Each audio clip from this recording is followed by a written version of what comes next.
what has happened in New York, and the first mayor, Muslim, socialist, and supported by Soros. It's unbelievable what's going on. Alex, when it comes to these sort of, we've seen the same thing during the Obama. You remember those days, and many people thought that there could be some sort of drastic change in the foreign policy of the United States, domestic policy. It's not just the president right now. It's a mayor of a city, which is very important in the United States. In your opinion, what does it mean for the United States, for the city of New York? And considering that more than 75% of the people, of the young people under the age of 30, voted for him. It's huge, in my opinion, after all. And it shows that how the status quo doesn't work anymore. People are seeking for something else. What's your take on that? Uh, well, it seems to me that this was a win for George Soros and his son Alex Soros, which means that it was a win for the financier class who run Wall Street, the City of London, and so on. So this is this is the other side. This is the globalist, the sponsors and controllers of the new world order. But with wins, the problem with wins is that they could also be defeats. You don't know. Maybe 6 months from now, a year from now, who knows what the reality is going to be. For the record, I don't know a whole lot about Mamdani other than he's a political radical and a Muslim. But then I just happened upon some video clip on X or on YouTube where he's having a meal with a bunch of Jewish leaders from New York. I think they were from New York, where they are obviously very supportive of him.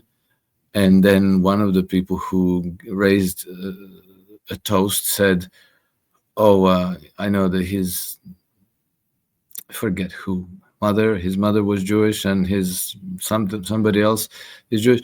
And at first I thought maybe this is AI, maybe this is some kind of a fake video. I don't know what it is because I just literally saw it like a few minutes ago. But it wouldn't surprise me because we are living in the age of very, very deep deceptions, and it's not the age meaning now. This has been going on for decades and centuries where, the powers of financial capitalism would bring people to power who were very, very different from what they were being presented to the people as. The rumors and conspiracy theories that Obama is a Muslim who was born in Kenya haven't ever gone away. They're still with us. They fall into the category of things that we may never know truth about, right? Yeah. Like the assassination of JFK, RFK, McKinley, and on and on and on. Where Charlie Kirk, exactly. And then a whole lot of leaders around the world who were presented as something, but in reality were something completely different. So if that's the truth for Zoran Mamdani, I wouldn't be surprised, whether this video is real or fake. But that doesn't mean that they win a great, shiny victory and the world unfolds as they wish it to unfold. That just means that they won an office in an important city. But it could be a Pyrrhic victory. It could be maybe the worst thing that could have happened to them. Where this victory does sting is that the MAGA movement obviously isn't winning hearts and minds the way it should. And I think that Trump shares a lot of blame for that. His messaging is not only not clear and unambiguous, it's deliberately all over the place. People are disorientated. They don't understand what in the world he's doing and why and how. And so a lot of people are I think a lot of people are abandoning the MAGA movement and their support for Trump. And if we look back, people voted for him because they expected that he would not wage war on other people, that he would no longer be uh, doing regime change operations. And now it seems that he's wanting to regime change Venezuela. Now, it seems that way. I don't know whether he really wants to do that. But, your messaging is obviously not clear, and a lot of people believe that you're serious about it because you're making it look that way. So I think that this is really an Achilles heel for the Trump administration. Maybe Trump feels that he has to manage things this way through a lot of deception, through a lot of misdirection, messaging all over the place, a lot of strategic ambiguity, kind of chaotic management of things. Maybe to some extent this is necessary, or at least he believes that this is necessary. But at the same time, it's costing him politically. And the positive aspect of this might be that they will take a lesson from this. Defeat is a much, much better teacher than a victory. So we'll see what happens, but it'll take some time for the dust to settle. And again, the crucial moment in Trump administration, in the MAGA movement, in the, let's call it, the United States changing policy course, will be the midterm elections. And I think that if they lose majority in the House and in the Senate, then everything he's doing now could be undone, and then the United States could be brought back into the globalist order, and then World War III could be back on track. Alex, don't you think that the establishment has managed somehow Donald Trump and his administration? Because look at Nobel Peace Prize goes to Venezuela and Marina Corina Machado, and Donald Trump is playing in the hand of the same sort of policies. And what is that? Nigeria comes out all of a sudden. He's concerned about Nigeria. China comes out.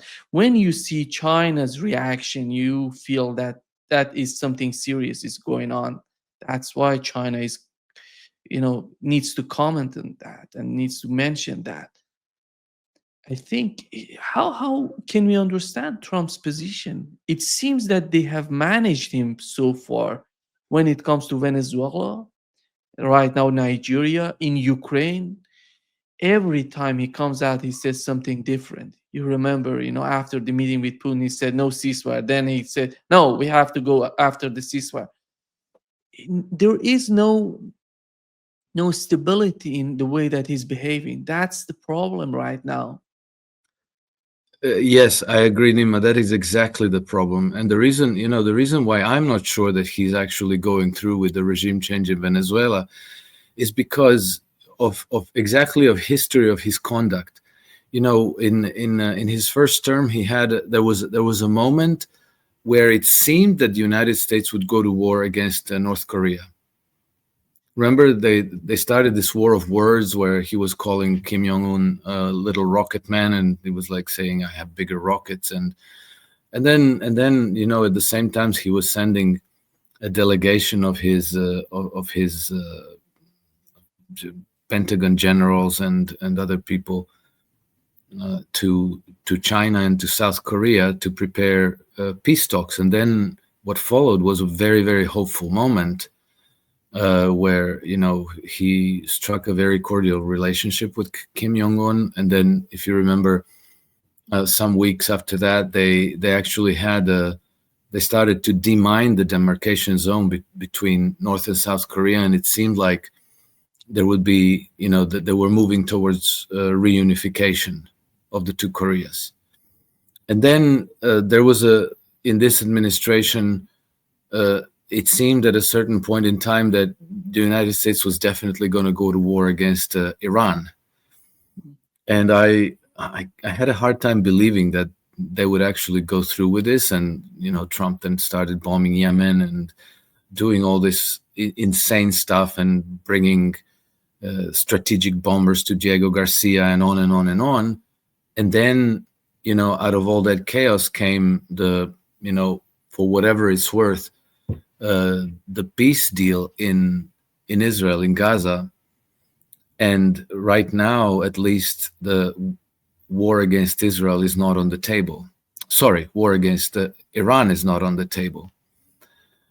And so I suspect that what we see going on about Venezuela could turn out to be the same thing, because if you remember, in his first term in 2019, there was an attempt to regime change Venezuela. And again, Trump seemed to be fully on board with that, except that he assigned two of the worst people he could probably choose to that project. One of them was John Bolton, for whom Trump himself said that he was the dumbest man he knew.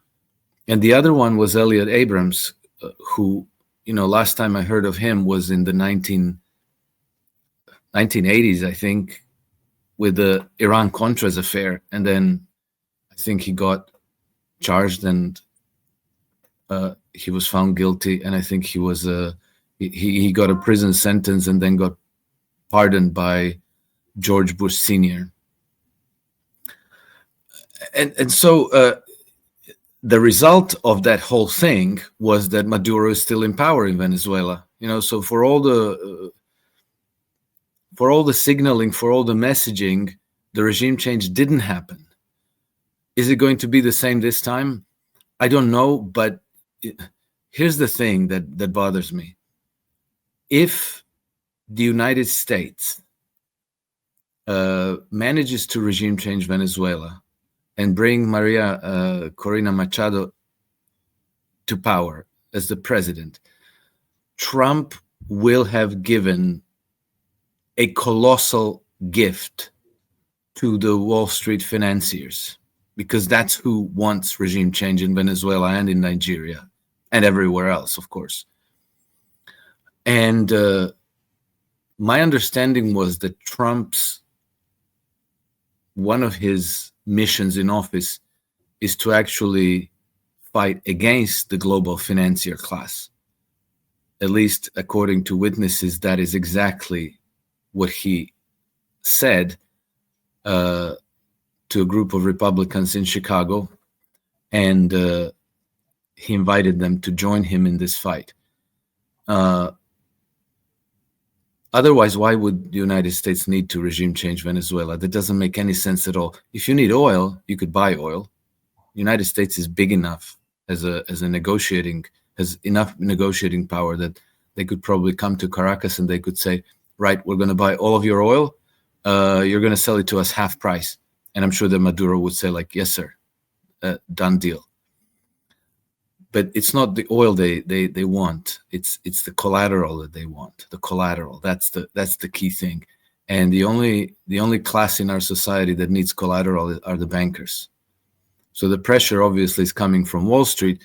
And then in this sense, we can also understand why the Nobel Prize went to Maria Corina Machado. Practically exactly at the moment.